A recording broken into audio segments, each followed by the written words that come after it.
Welcome with People on the Block and today episode with Aaron Cheatham. If you can't beat them, cheat them. Hey, don't touch my hair.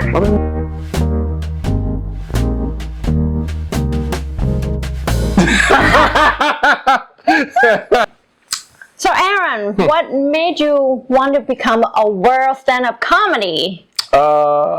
It's a long story, but I'll give you the short version. When I was a kid, I used to always tell my dad jokes. Like I would read like joke books and tell jokes at school, and I would tell my dad jokes trying to get him to laugh. And every time I told my dad a joke, he'd be like, "Don't quit school, kid. Leave that for the professionals." And then my parents got divorced, and when my dad was gone, I didn't have him to tell jokes to anymore. So then I just started, like I had all these jokes that I was trying to get him to laugh and never could. So then I would tell those jokes to my friends. It's like, oh, they're laughing though. And so like him being gone forced me to like become more extroverted and like start talking and cracking jokes and stuff like that. And it just kind of built from then. I was naturally always kind of a funny person. But the love of comedy started way back when I was a kid, just trying to make my dad laugh. And then, you know, in the 90s, we had Def Comedy Jam and HBO had all those comedy specials that would come out. And I had like VHS tapes, like 8-hour VHS. Do you remember VHS tapes? Yes. Okay, so I put a tape in and I would record like every special that came on HBO, every 30-minute special, every hour special, and I would watch those tapes every day to where I had like hours and hours of stand-up comedy like memorized, like word for word, the entire special, all of the facial expressions, like the whole delivery. I had multiple comedians down. I would go to school and I would be doing Dave Chappelle or Chris Rock or, you know, different comedians, Robin Harris, Carlos Mencia, and next thing you know is like that just sent me on the path to then, you know, like try to explore how to get into, you know, this field. I mean, I started doing stand-up in 2004, 2005, and it was just life presents these paths for you to take, and it seemed like every path that I was taking was sending me in that direction. And it was like, well, then this must be the direction that I need to go in. And I'm thankful that I listened to my intuition and I listened to, you know, what the universe was, you know, in the direction they were pushing me. I didn't try to fight it. It was like, you know, actually, this is naturally like where I belong. And honestly, doing comedy is where I belong. But it took a while to figure it out and put the pieces in place and finally accept. Oh, yeah, you're doing the right thing. This is where you belong. Do this. Did someone tell you to do the right thing? People tell me to do the right thing all the time, Mimi. I have a tendency to do the wrong thing. So people are constantly telling me to do the right thing. It was, like when I was in high school, I was in, we were in church and I was in we had a big Easter place. I went to Living Way Church in San Antonio. I don't know if you've ever driven down to San Antonio, but when you're coming into town on 35, there's this huge church on the right-hand side of the highway when you're coming into town. That's my church. But not when it was the huge, big mega church. There's a little building next to it, and that's when I went there, when they were in the little building, which was actually a big building back then. But they had this huge production every year for Easter. I mean, they transformed the entire church into like the Bible times. And the play was called I Give You Jesus. And he followed Jesus throughout his life, all the way up to his death and resurrection, right? And I was in that play like my sophomore year of high school. And I didn't get a lot of roles. I had like small bit parts. But I'm watching the play and I go, this is awesome. There's this, a guy named Brother Herman, who is the stepfather of former NFL running back Priest Holmes, who at one time had the most touchdowns in a season. He went to my church. His dad had this song that he would sing called I'm Clean. And I was like, whatever I got to do to be in the scene when Brother Herman is singing that song, I'm going to do. So my junior year, they have auditions for all these roles.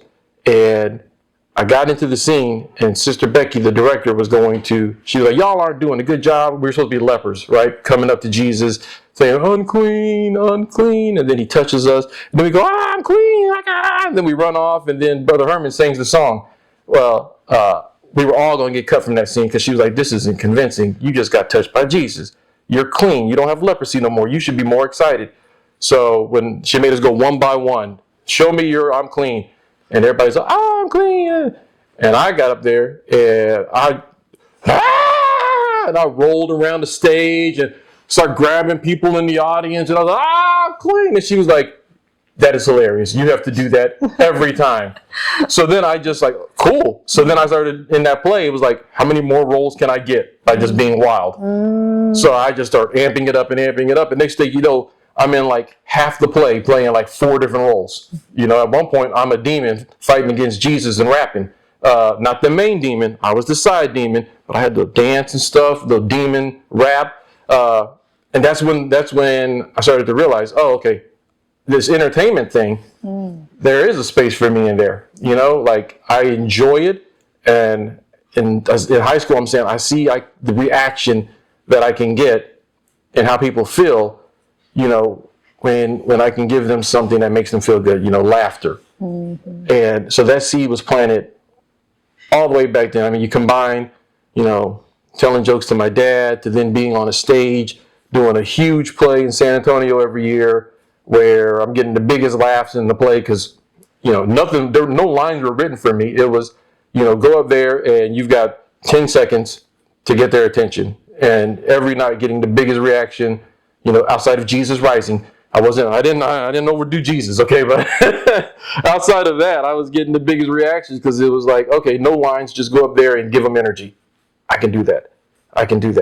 But then all those little things translated to when I finally got into doing stand-up. It's like I've got all these years of doing all these little things to entertain people that I can then mold together and bring to this art form. Today's episode is brought to you in part by our friends over at Love Thai Cuisine. Love Thai Cuisine is an amazing restaurant that offers both lunch and dinner options for Austinites, out-of-towners, and picky foodies. It's a culinary experience that comes right out of Thailand. Love Thai Cuisine presents to you the true spirit of Thai dining, street food, and also modern interpretations. The cuisine is designed to be a culinary and authentic celebration of the foods of Thailand. If you're hungry for pad thai, golden noodles, khao soi, Penang curry, rice balls, you can wash it down with some delicious Thai tea. Love Thai Cuisine, conveniently located in South Austin on Brody Lane. Love Thai Cuisine, because everyone needs love. So Aaron, who are some of your influences or comedy or film that, inspire you? I guess a question that I guess comedians often get asked, and a lot of the answers are the same. For me, if I'm being genuine, my granny had one of the sharpest tongues. She was so quick. Like if you were going to talk trash with my granny, you had to be prepared. And her insults were quick and like cutting on different levels. It wasn't just shut up, fatty. It was, she always brought a little something, and it was all like she had the best zingers. And how quick she was, very like Lucille Ballish with it, right? And a lot of my influences come from, like, the places, your Eddie Murphy, your Dave Chappelle's, for me in the stand-up since Damon Wayans. I loved how physical Damon Wayans was and also how smart he was at the same time.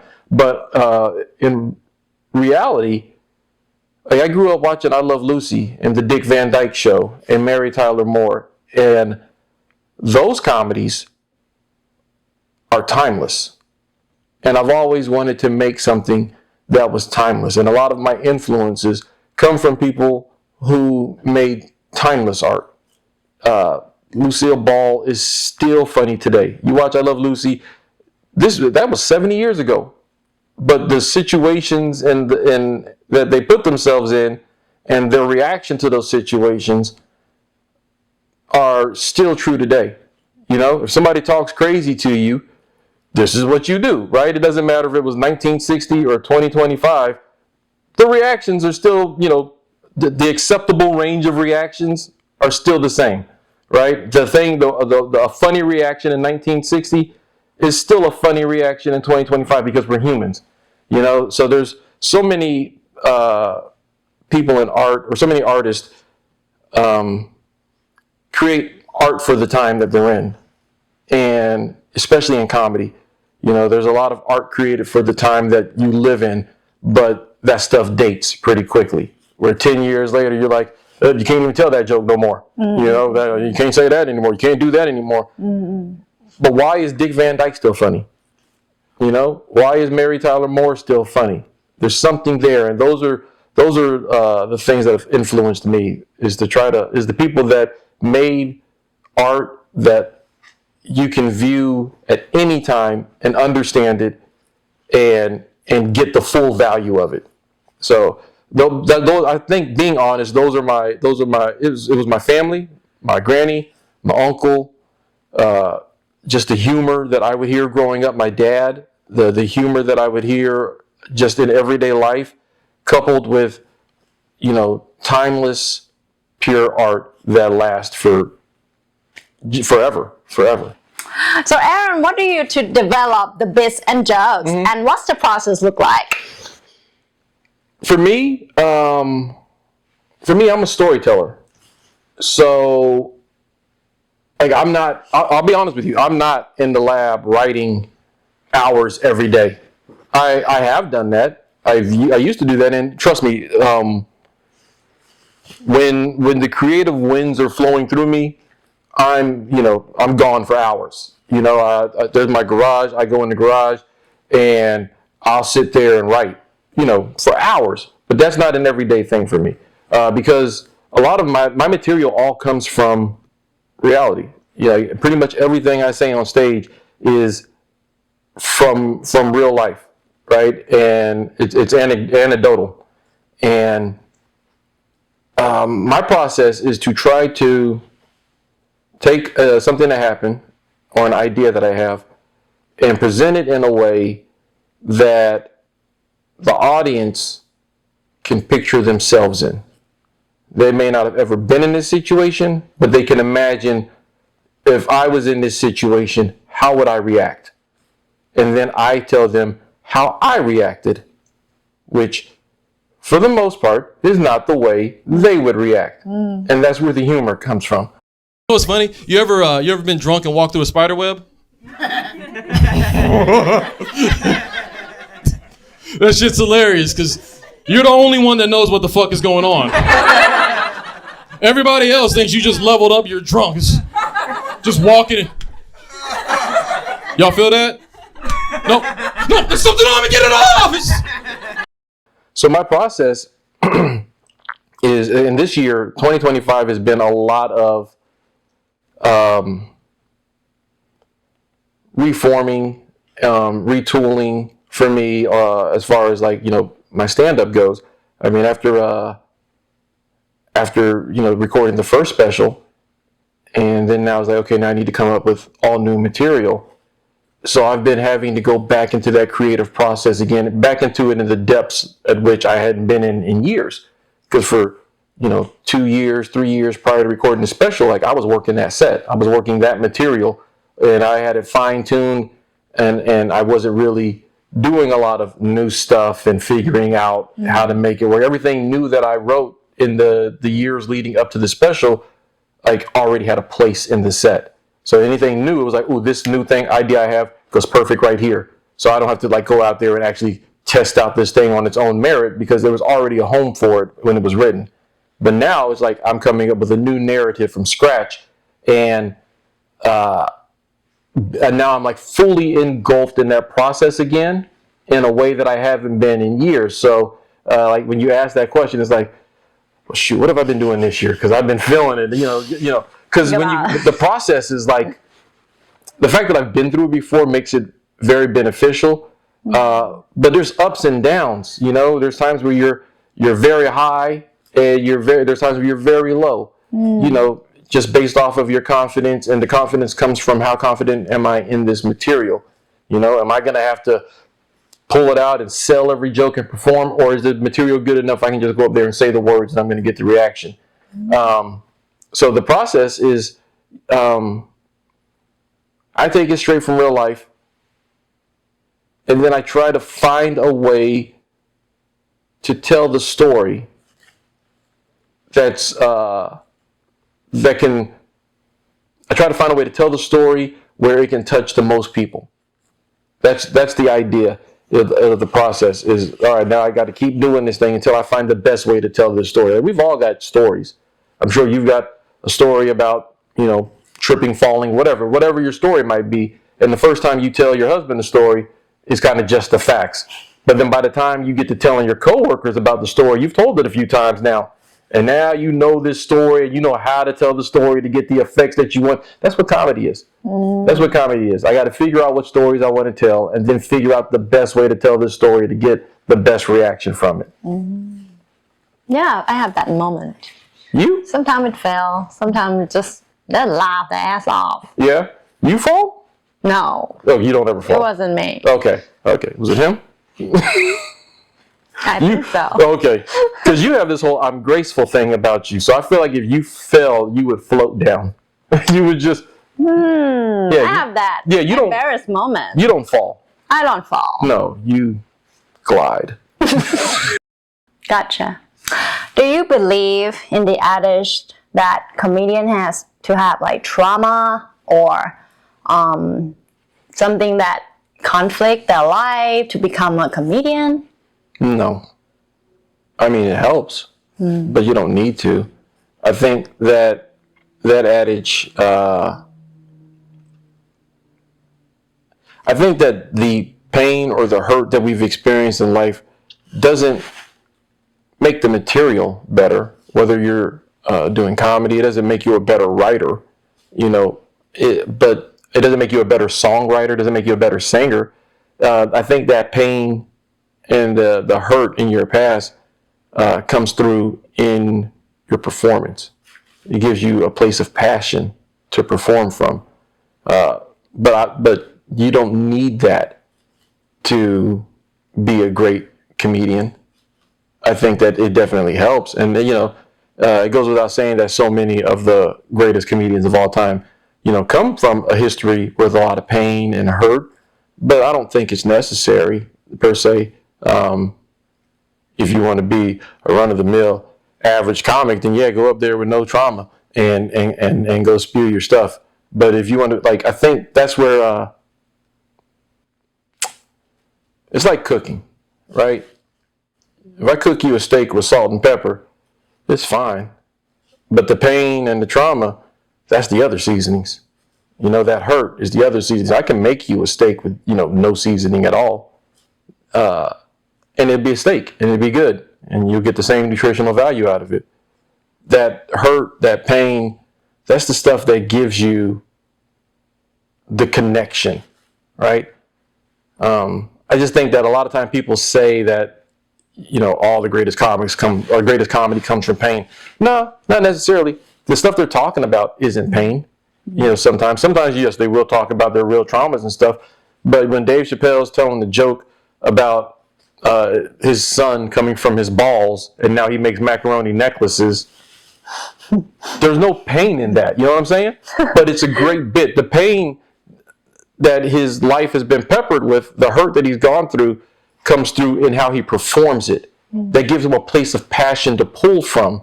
But that joke is funny regardless of whether he went through trauma or not. He could have thought that idea up without having any trauma, without having any hurt, without having any pain.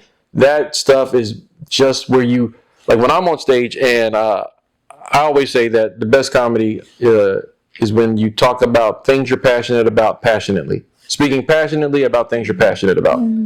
Because if you're in that space, then you're in a space of like your truth, right? This is something that I actually care about. And I'm speaking in my authentic voice, you know, drawing from my actual real passion. It's very easy for you to relate to what I'm talking about. If I'm telling you about something that I give a F about, in a way that you can connect with. Any of you guys ever had a job you hate? Yeah? Well, I heard a serious That means she's still at that job. That's where the hurt comes from. That's where that comes into play. It's how I'm able to connect with people. It's how comedians are able to connect. We're not the pain isn't in the writing. The pain is what you drop. When Michael Jackson is singing "She's Out of My Life" and his voice starts quivering at the end of the song, that pain is the thing that people connect with. That's why people love Whitney Houston's music so much, her voice so much, because they're able to emote emotion, right, through their voice. That comes from the pain that you know. I've never had a good day in the amusement park and then, try to draw from that experience, then tell people about my stuff. No, because that energy is just woo. It's a lot of that, and that doesn't connect. Nobody wants to hear "woo girl." You see a girl on 6th Street, woo woo woo. Nobody wants to hear that girl. When somebody telling you, when they draw the energy from a real grounded place, we all can relate to that, and that's where that is. I think, in my opinion, that's where pain and the hurt in your past come into play. They don't make you a better comic per se. Doesn't make you a better singer. Doesn't make you a better artist. And yes, all those people, all the greats have that. Is because they learn how to harness that. It's because they learn how to use that energy and mold it into the thing that connects with people. I got it. Is there a way to turn a bad set into a good set? Yeah, absolutely. Like, I used to think that, and a lot of people think that bombing is terrible. And they go, "I took an L today." For me, I had a set years ago that went so bad that I was like, I never want to feel this way again. And from that day forward, L didn't stand for loss. L stand for learn. L is a learning experience. So yeah, like, I've had bad sets. Not many, but I've had bad sets. And every time I've had a bad set, there was something for me to learn from that bad set. And I don't get down on my, like I told you, this year I've been back in the process, building a new set and all that stuff. And in the process of doing that, there's going to be some bad sets. There's going to be some nights where everything doesn't hit quite right because it's all new and I'm still, playing with it. So there's going to be nights that things don't hit the way that they're supposed to or the way that I might want them to go. But that doesn't mean that I had a bad set. The performance may not have been bad. The set may be bad. But I don't leave there feeling bad about the set because typically, like, I'm going in there and I'm looking for something that I can get better at with the story. Did I tell the story better this time? Did I lead the audience in the direction that I was trying to get them to go in this time? There's so many things that you can learn through a bad set. If you don't have bad sets, then you'll never become great because you need those failures in order to show you where you need to tighten it up. If you're using the example from last time, if you Jeff Bezos kid and you've had everything handed to you your whole life, well, then you don't know how much better it can be from failure. You're never going to get better if Arch Manning this past Sunday got his ass whooped by Ohio State, and you know what? He needed that because if he would have went out there and just whooped Ohio State, they'd have been like, "Oh, this guy is the next greatest thing." No. You got to lose. You got to fail so that you know that things need to be changed so that you can get better. So anytime I have a bad set, anytime anybody, fails, they should look at it as an opportunity to get better. That's all it is. Failure is like the first step in success. If you just come out and you kick ass all the way through and you never have to take a step back, that's not reality. And it's not sustainable. That's not, that plane is not going to fly. It might get you in, but it's going down. You got to have some bones. You got to have that Turbulence. Yes, it's got to be able to maintain it. It's not going to be clear skies all the way through.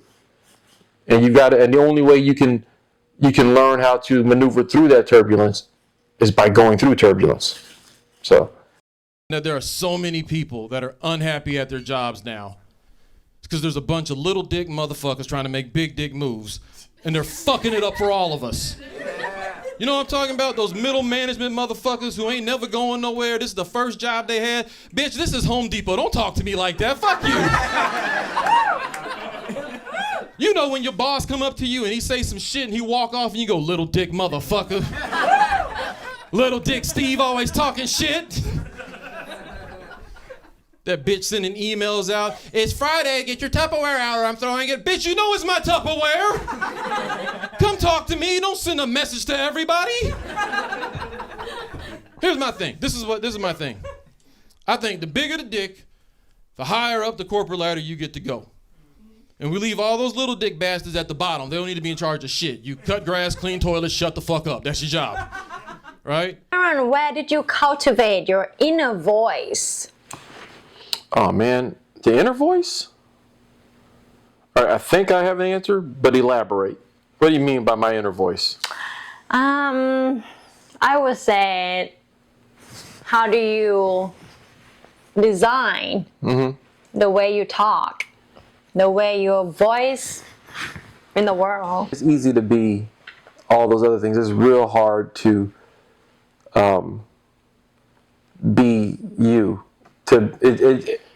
It's braver to be authentically you, to be weird, to be quirky, to have whatever, little thing that may ostracize you from a certain group and be like, whatever, this is me.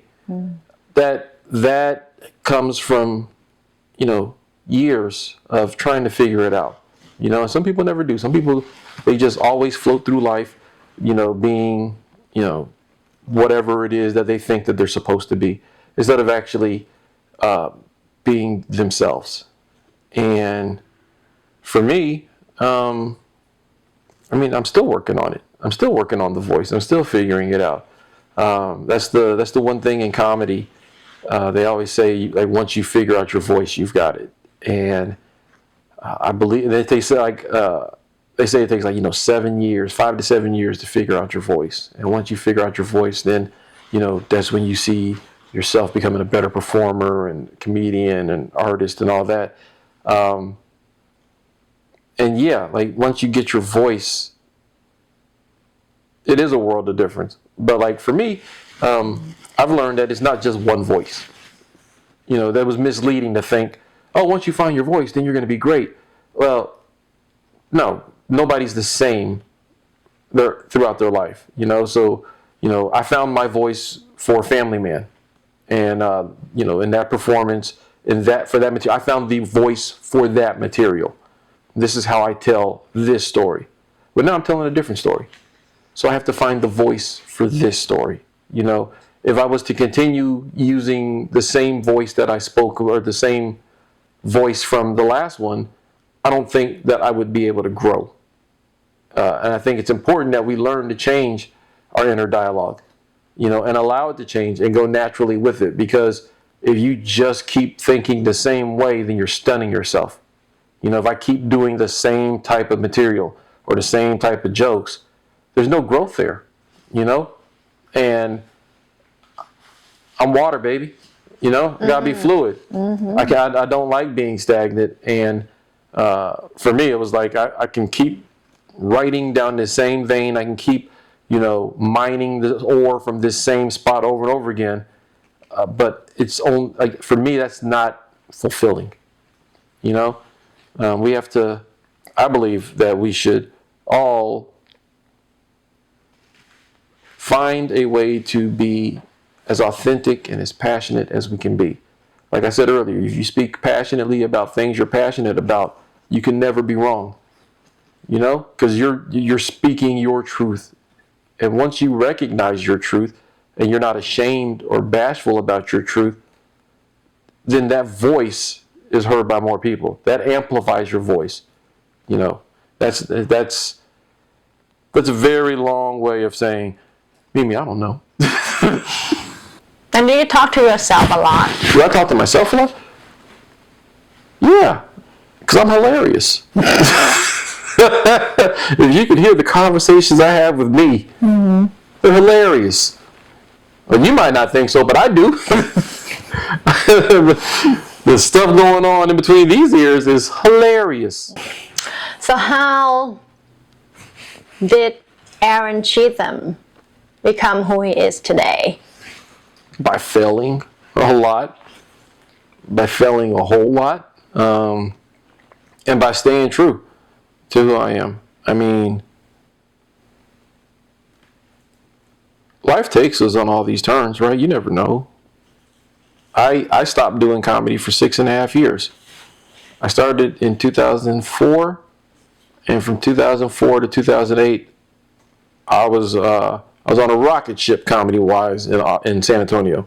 I started in San Antonio, and we were, I was a part of, and still am a part of Comedia Go-Go, an award-winning sketch comedy troupe.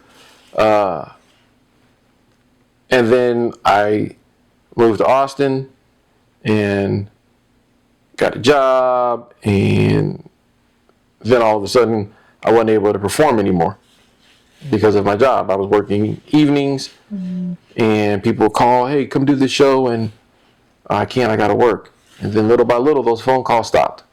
And I would maybe, for 6.5 years, I maybe got on stage once or twice a year. Maybe once or twice a year over those 6.5 years. And in that time, I didn't realize it at the time, but I was depressed. I was in a real dark place. Because there was this void inside of me. And all of the other things that I was doing to try to fill that void didn't fill it. They just made it bigger. And I just felt like I kept going deeper into this void. And then my friend Jacob, who's my comedy partner, he started talking trash about San Antonio comics. He had been trying to needle me and get me to get on stage for months. And I was like, I don't know about that. And one day he finally pissed me off enough that I was like, fine, put me on the stage and da-da-da-da. And he booked the show, put me on stage, and I got up there and I performed. And instantly it was like, oh, I feel better. I feel better. Like that void inside of me, I instantly felt it getting filled up. And I was like, oh, this is what's been wrong. The thing that I'm supposed to be doing, the thing that I love doing, I'm not doing.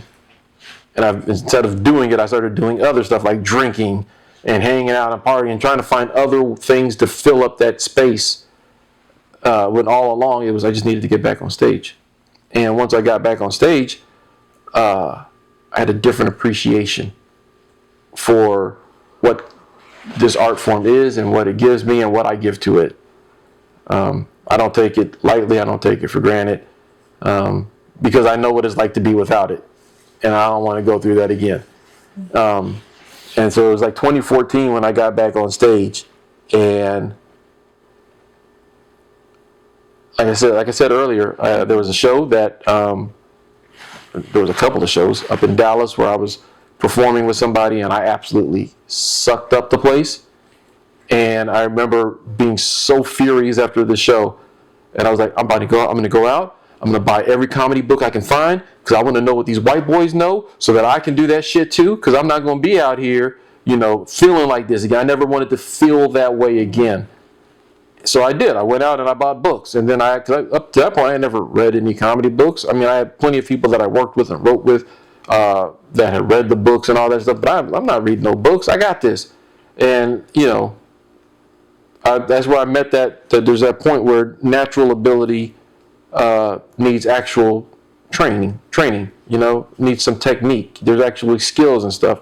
Natural ability will take you so far, and then you need, some techniques that you have to learn. And once I did that, then it changed everything. So like I said, to answer your question, like failure got me here. Being afraid got me to be who I am now. Falling flat on my face over and over and over again. I'm the type of person that learns all of my lessons the hardest way possible. You can tell me, hey, don't walk out that door there's no stairs and you're going to fall, and I'm going to go walk out that door All right. to see this, to learn that lesson. Oh, don't do that. That's kind of how I am. I learned all my lessons the hard way, and because of that, you get a little character. It builds a little character, toughens you up a little bit. And now, at the age I'm at now, I have failed enough and fallen enough that I don't feel anything anymore. So I'm just a numb black guy who's not afraid to be himself. I feel like if the CEO of your company ever showed up at your building, you should know, bar none, it's the biggest dick in the building, right? You should know, bar none. Like, he should be standing in front of everybody at the meeting going, now if you look at this graph right here, you'll see profits are through the roof. Have you guys met Richie yet? He's going far. Now teamwork makes the dream work, okay? But you get a lot of knowledge after years and years and years of techniques to make it faster, to be where you want to be in the next years. Yeah, for sure. All those experiences, all those failures, all of those things that I just mentioned, going through all of that made it to where now, so after I recorded the special, as I'm going through the process again now, this time around, I recognize all this stuff, because I've been through this experience before. I recognize these pitfalls. I recognize, I'm feeling down. I know why. And I know that on the end of this, that this isn't forever. And that on the other side of this is a better version of me. So because I know that, because of the experiences, because of the failures, I'm able to cut months off of the process. Where having to work out this bit over and over again for 6 months to get it worked out. Now I can look at it and go, oh, no. I did that before. I did that before, and I saw how that went. And I know how to get to the end result quicker now. But you still have to go through it so that you can recognize it, so that you can then make the adjustments and get better. My process is definitely faster now. It's definitely faster, and I am more comfortable with it. I don't feel like I'm in the dark as much. There's so many times where you're like, I'm all alone, I'm in the dark, I don't know where I'm at. But it's like, oh no, I've been here before. I've been here before. I know what this is. And it might take me a minute to recognize metaphorically where I'm at. But once I figure out, yeah, I know this feeling. Oh, I've been down this block before. Cool. Let's take a left, and I'm out of here. Yeah. But yeah, that's all just based off of, going through the hardships and then learning from them. It's one thing to go through a hardship, but if you don't learn the lesson, like I said earlier, L doesn't mean lost, it's a lesson. If you don't learn that lesson, then you're bound to repeat it. Where do you want to take your comedic into the world? Into the world. No. Or in the future. So, for me, honestly, I want to be international in the future. I got a taste of performing internationally last year, and in my mind, here in America, and bring it down even closer in Texas, even closer into Austin, when you look at comedy, there's so many people reaching for the same brass ring. There's so many people reaching for the same thing. In Austin, want to get on Mothership, got to be at the Creek in the Cave, right? In Texas, people are trying to do the same thing. Come to Austin, do this. Throughout the entire country, there's so many people trying to reach for the same exact thing. There's so many hands reaching out. Well, there's a whole world out there. There's a whole world out there. And you can reach the same heights in other countries that you would here with far less resistance. There's a whole world out there. I started doing the Today in Comedy videos, posting every day, in the hopes that I would find my tribe, that I would find the like-minded people, the people that kind of rock with the same type of stuff I rock with, that dig the same things I dig. Find my tribe. I had no disillusions though that my tribe would only be in America, right? Like comedy, laughter isn't U.S. exclusive. We don't have a monopoly on being funny. We might produce some of the best entertainers and stuff, but what's the purpose of going through all of this battle and trial and error and everything here and then not be able to obtain your goals because there's so many people reaching for the same ones? There's a world looking, the whole world is looking for somebody to lift their spirits, some entertainment, a smile. Why not take it to them? That's where I see myself, and that's what the future for me is getting out and performing more internationally, going to different countries and experiencing different cultures, and then adding that to what I already do, right? Being able to bring a little bit of that international flavor, and I just feel like people that travel a lot, it's easy to say they're more cultured, but they're more well-rounded people. They're more empathetic people because they've been around, they've seen different, that everything doesn't work the way it works here. Right. It's, what's acceptable here may not be acceptable in Zimbabwe. And what's good there probably ain't going to be acceptable here. But there are people there. And those people have the same wants and needs that we do.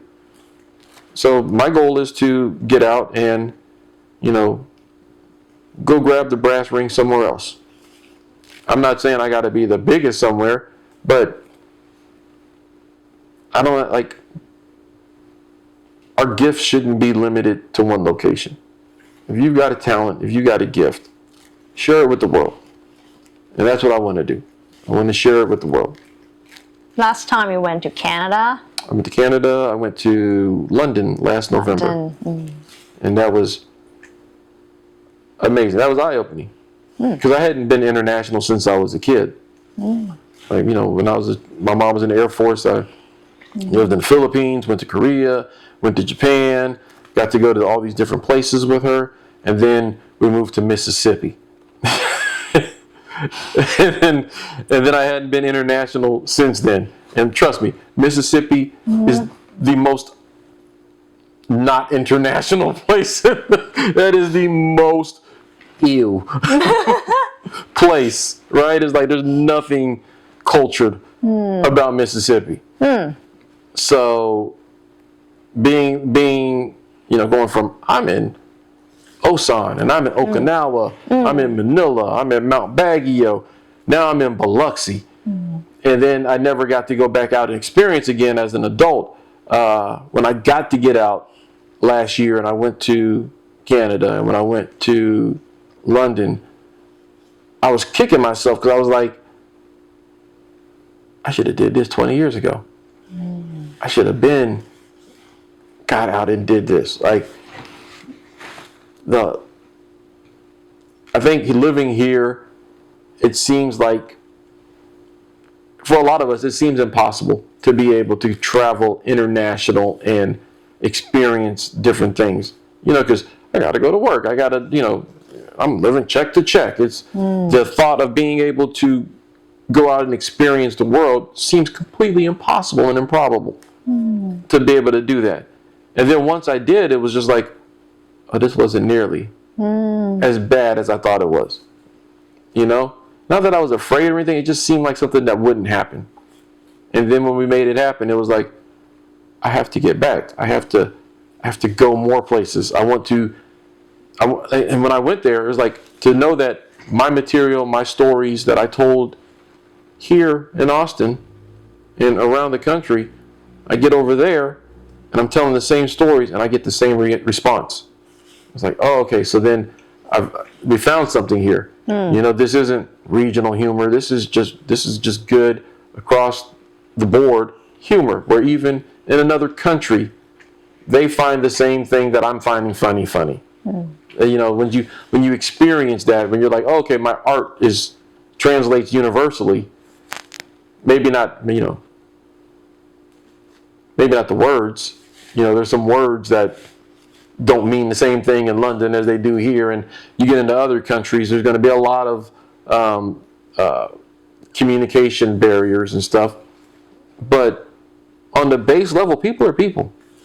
People are people, and we have the same wants, the same needs. Maybe not the same wants, but definitely the same needs, right? And after getting out and experiencing it and firsthand and feeling what it feels like as an adult, I was so upset. I was like, man, I should have been out here in London 20 years ago. I should have went to Germany. I should have went to Spain and Portugal. I should have gone to all these places. I should have done this when I was younger.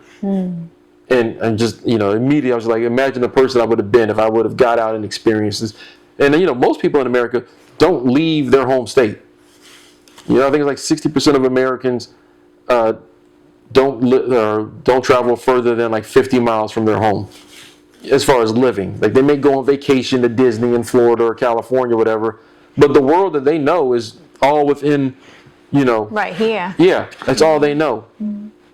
And I was fortunate as a child to be able to move around and see different parts of the country, to see different parts of the world. So at a young age, I knew that I felt like I was more well-rounded as a child and as a young adult because of my experience traveling. But then I feel like then after that, I just stunned myself by never going back out. It's time to get out. It's time to go be international. It's time to get out there and see the world and share my gifts and my perspective and the rest of my nonsense with some other people. Just get people mad in South Africa for no reason. Just. Do you see yourself go beyond the stand-up? I hope so. I mean, For example, like maybe film, maybe music video, maybe. for sure. Here's the thing about being like myself. I'm a comedian, but before that, I'm an artist. Like I realized that once I had kids, I realized that at heart, I'm really just an artist. You know, like you see the wall in my house. I painted that wall myself, and made that wall. My kids' Halloween costumes. We make their Halloween costumes almost every year. It's I want to see. No, it's like why go out and spend money for you to be the Statue of Liberty when I can go get some fabric and go get the pieces and I can make you the Statue of Liberty. Or you want to be Snoopy in Woodstock? We can do that. I'll get you a yellow shirt and some flowers.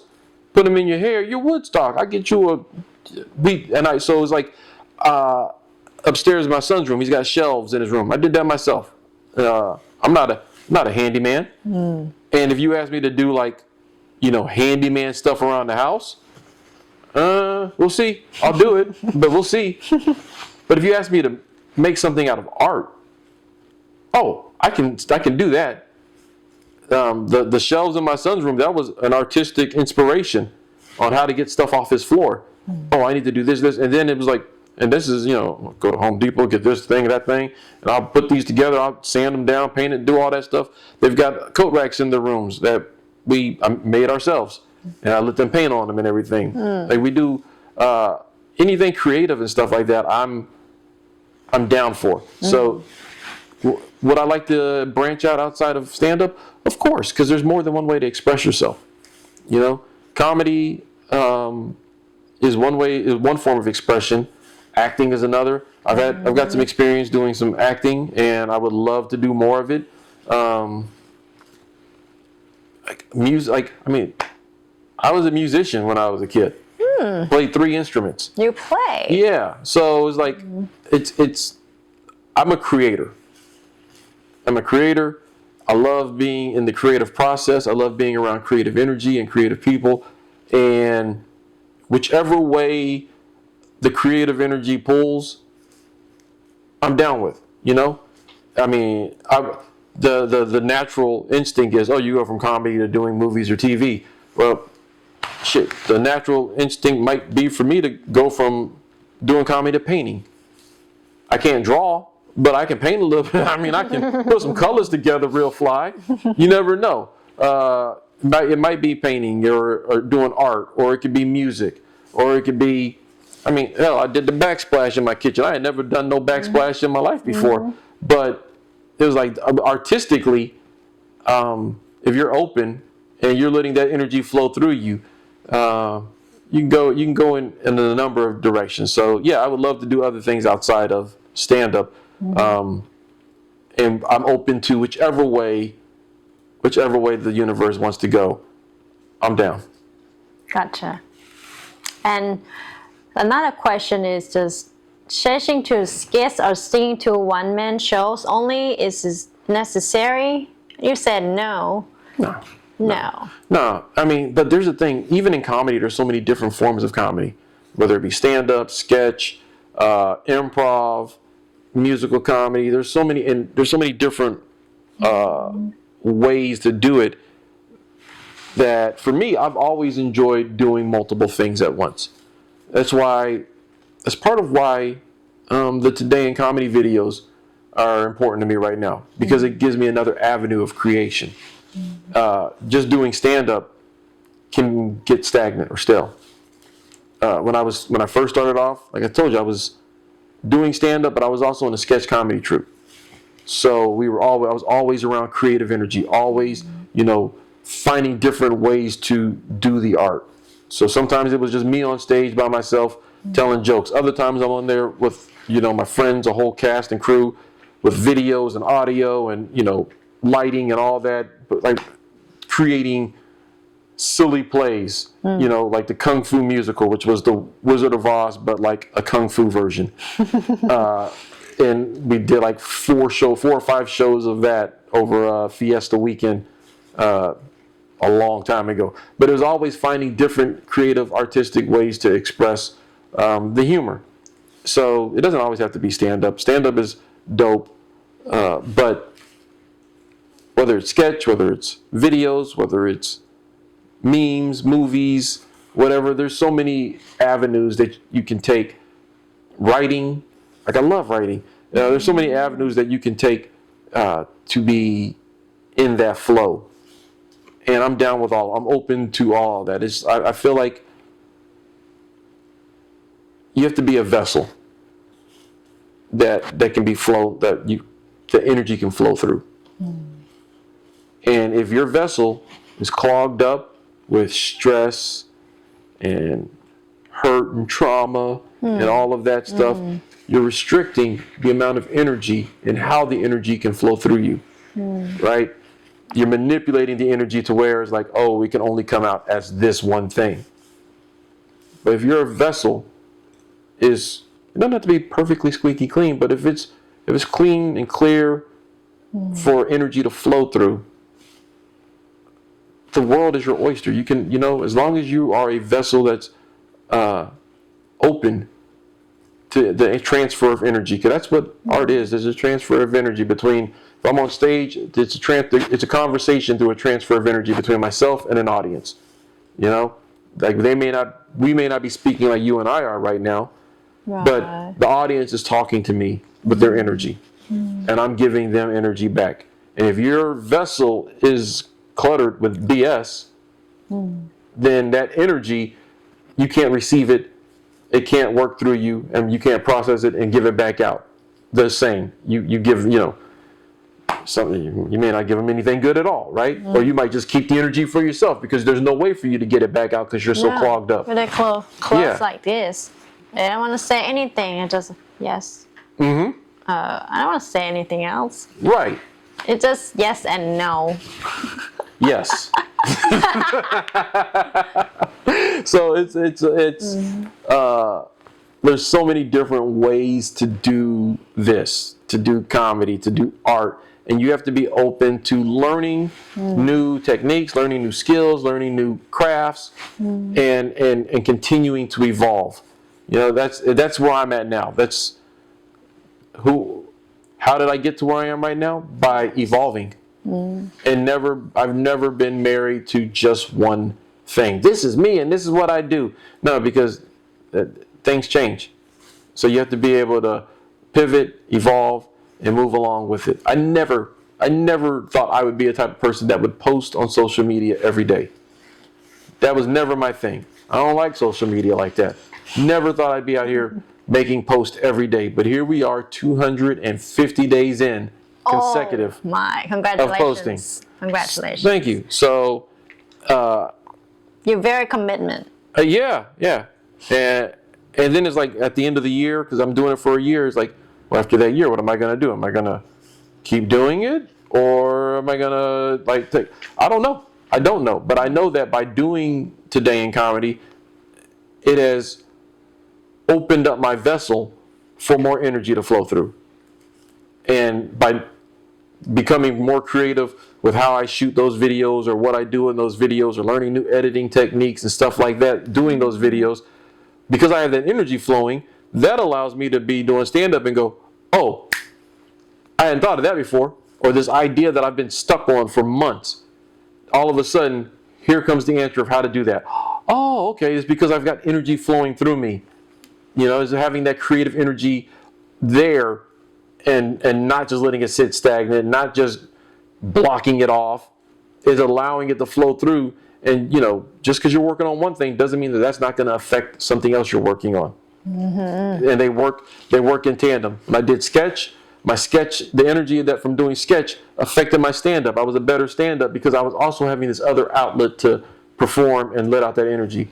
I'm doing Today in Comedy videos. That energy and stand-up. When I was doing podcasting, I always had another outlet. I've always had another outlet to be able to have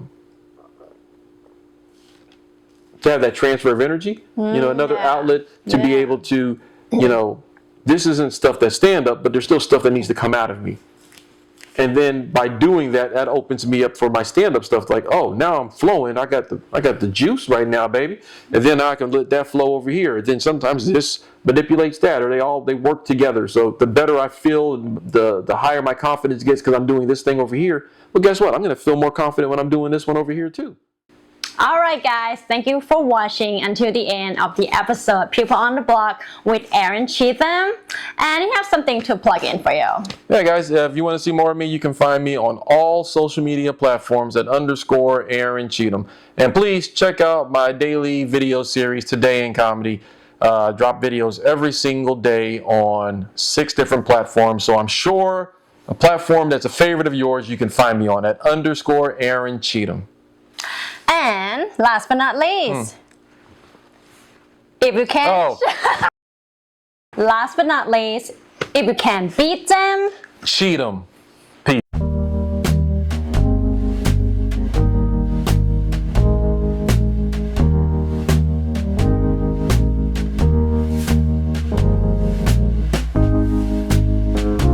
If you want to be on People on the Block, drop us an email.